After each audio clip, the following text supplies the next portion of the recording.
Hola, buenos días, Dios les bendiga. 7:38 de la mañana, lunes 23 de noviembre del año 2020. Ya se nos fue el año prácticamente,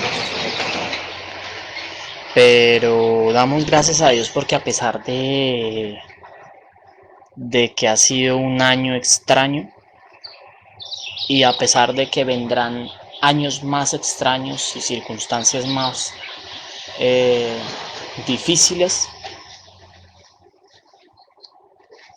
Él es soberano y tiene control de todas las cosas. Ayer lo escuchaba en una predicación precisamente.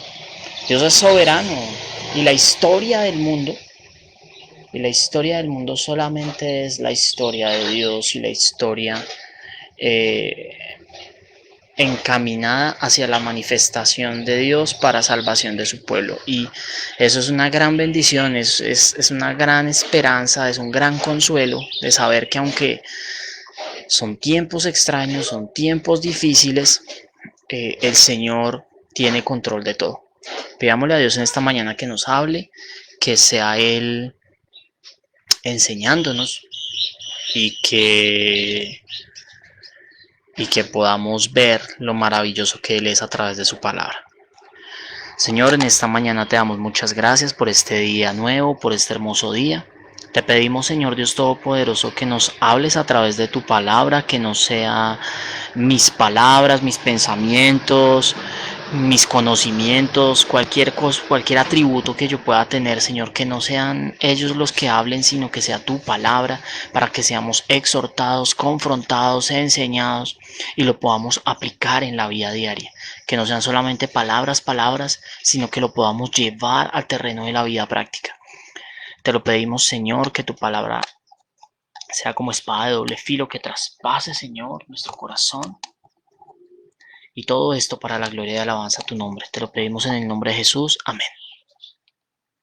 Vamos a empezar hoy con un corto estudio de un libro muy interesante que desde el viernes lo comencé a ver y me ha llamado poderosamente la atención, y es la carta del apóstol Pablo a Tito. Vamos a leer, vamos a empezar a leer desde el versículo 1 hasta el versículo 4.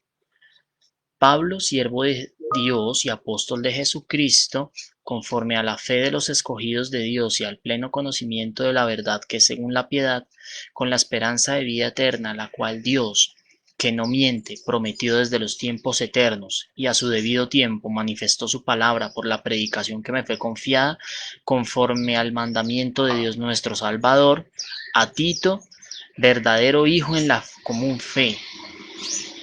Gracia y paz de parte de Dios el Padre y de Cristo Jesús, nuestro Salvador.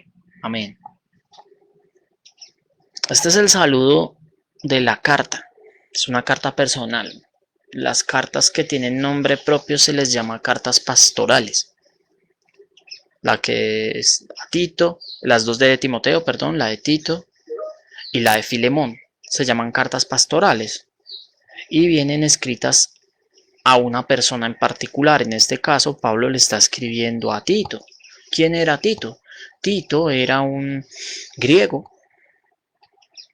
que acompañó a Pablo en su ministerio y que finalmente fue conferido pastor.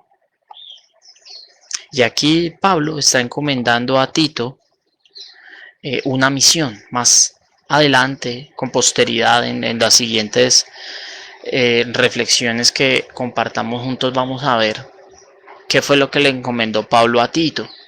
Pero notes en particular lo trascendente de este saludo. Empieza: Pablo, siervo de Dios y apóstol de Jesucristo, conforme a la fe de los escogidos de Dios y al pleno conocimiento de la verdad que es según la piedad. Versículo 1. ¿Sí? Entonces, Pablo menciona, es apóstol de Jesucristo, pero es siervo de Dios. La palabra utilizada aquí es dolos, esclavo de Dios. Pero ese título esclavo de Dios conlleva a que él tenía, digamos, la autoridad suficiente para poder hablar de Cristo, porque estaba plenamente sometido a Dios y era un siervo, era un esclavo, estaba plenamente dedicado al servicio de Dios. ¿Y por qué fue hecho esclavo de Dios y apóstol de Cristo? De acuerdo o conforme a la fe de los escogidos de Dios y al pleno conocimiento de la verdad que según la piedad. ¿Cuál verdad? El Evangelio. El Evangelio. ¿Sí?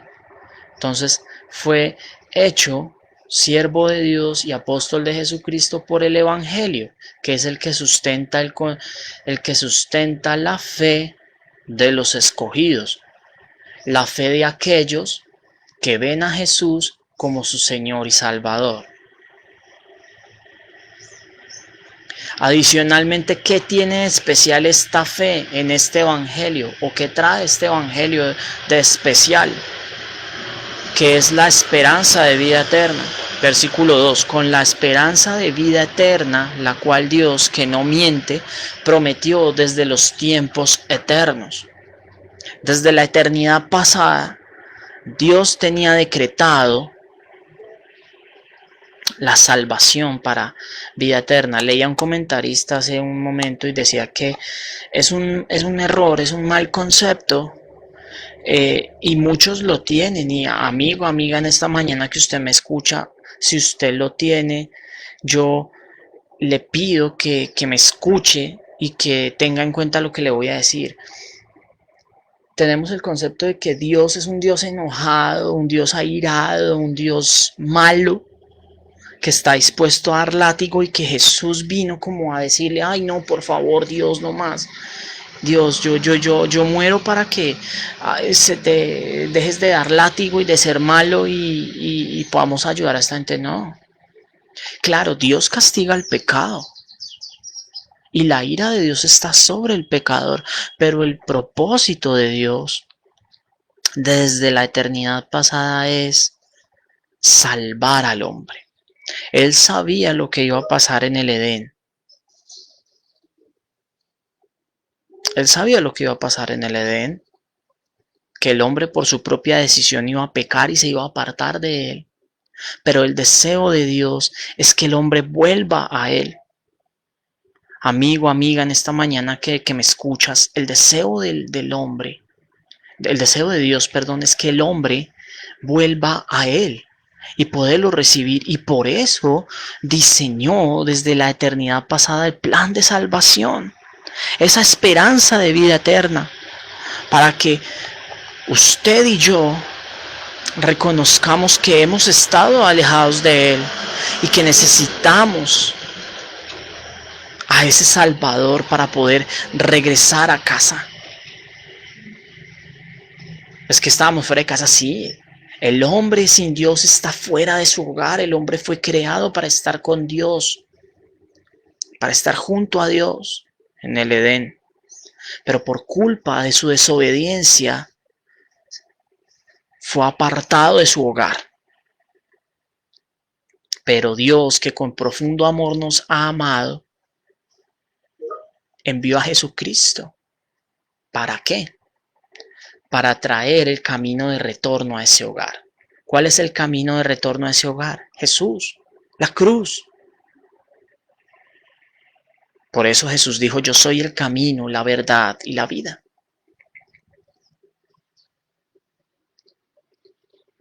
Versículo 3, y a su debido tiempo manifestó su palabra por la predicación que me fue confiada conforme al mandamiento de Dios nuestro Salvador. A su debido tiempo. Era muy interesante leer esta mañana cómo efectivamente Dios soberanamente permitió que ese tiempo en el cual Pablo estaba hubiera sido un tiempo propicio para la expansión del Evangelio, porque había un idioma común, un idioma internacional, digamos, no común a todos los pueblos, sino común a, como por ejemplo el inglés. Pongámoslo en ese término. El inglés es el idioma transaccional, comercial. tú vas a hacer un negocio en otro país, pues sabes hablar inglés y te defiendes en inglés y los contratos son en inglés, etcétera. Para el comercio, para los negocios, para los viajes, el idioma internacional es el inglés. Ahora, en esa época, el idioma de comercio era el griego. La gente que quisiera hacer negocios en el imperio, la gente que quisiera transferir conocimientos y cultura, la gente que quisiera moverse por el imperio, tenía que hablar griego. Entonces, tener un idioma común para muchos pueblos facilitaba mucho la predicación del evangelio, lo mismo que hubiesen vías de comunicación. Los romanos tenían vías de comunicación por todo el imperio, y lo mismo que fuera una época de relativa paz.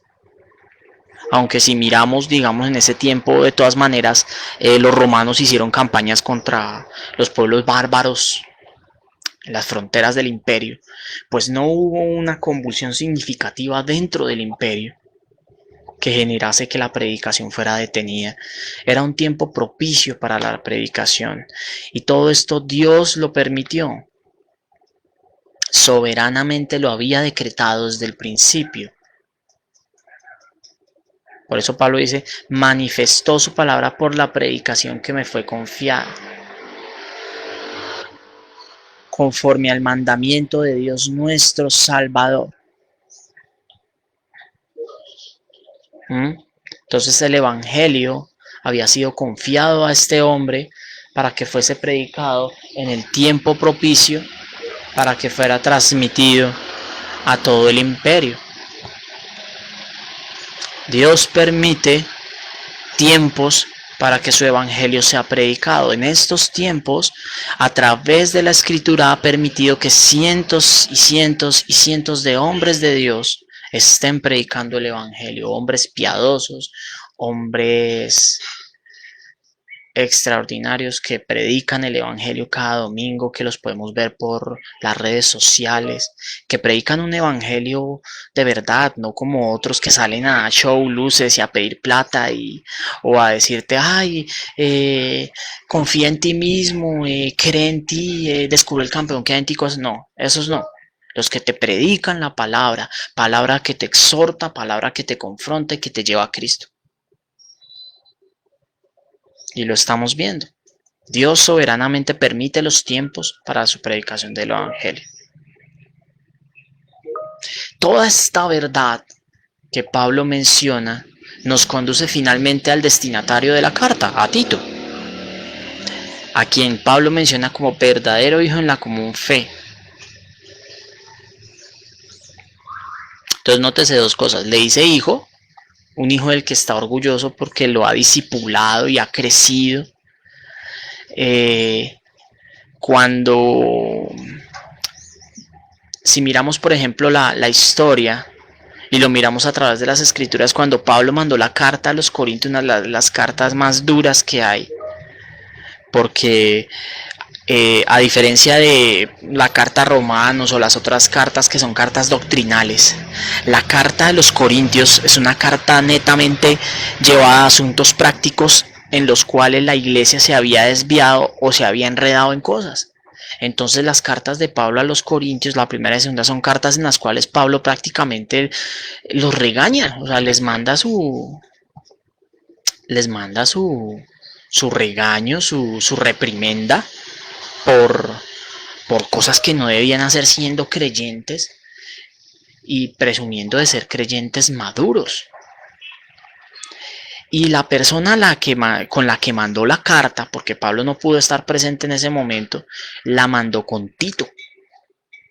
Entonces, perfilémonos el carácter de este hombre, porque no podía haber mandado a una persona que no tuviera carácter para leer la carta y, digamos, leerla con el tono que debía leerla a la iglesia de Corinto o a las iglesias de Corinto, que tenía que ser un tono fuerte, un tono firme. Entonces tenía que ser alguien firme. Entonces por eso asumimos que el carácter de Tito tenía que ser un carácter firme, un tipo que supiera enfrentar problemas, supiera capotear toros, pues. poniéndolo en un término coloquial.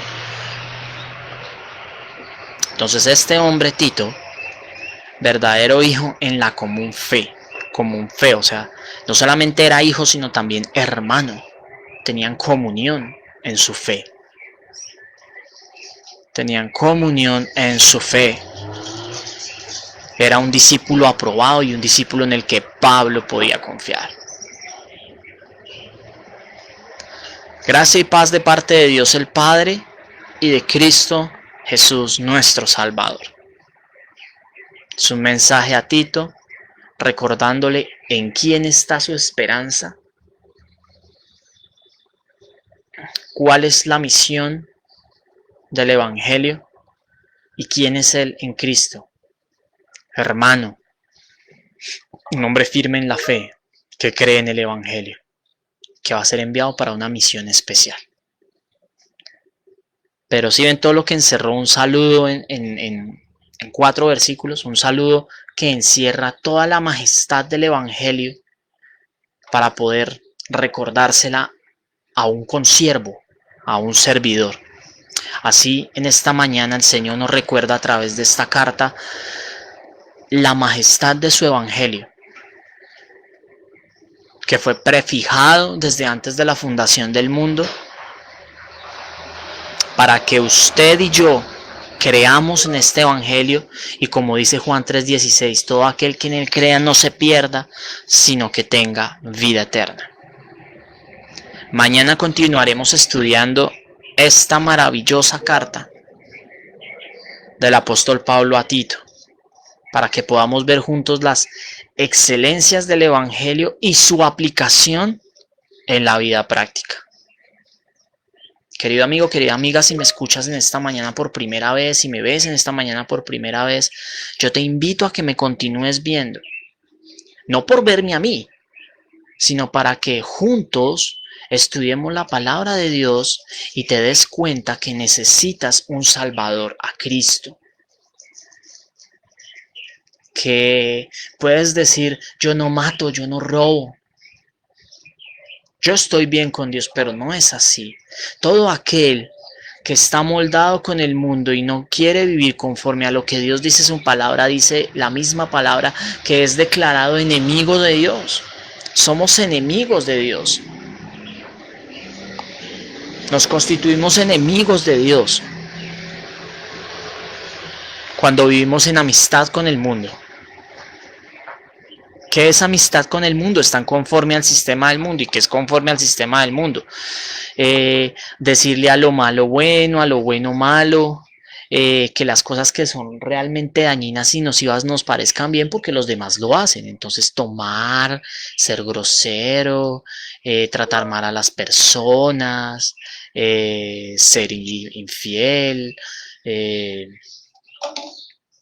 ser mentiroso,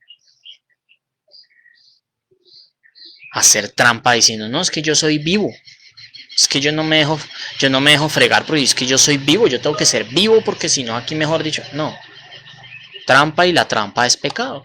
Entonces todas esas cosas que nosotros pensamos que no son pecado porque la gente las hace.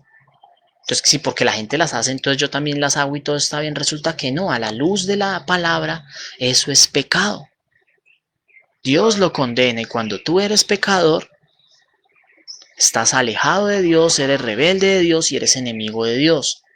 Y lo que hemos querido hacer con todas estas reflexiones es mostrar que somos incapaces por nosotros mismos de acercarnos a Dios, que somos enemigos de Dios y que necesitamos urgentemente correr hacia un Salvador que es el único que nos puede librar de esa enemistad con Dios y de las consecuencias de esa enemistad con Dios, que no son sino la muerte eterna.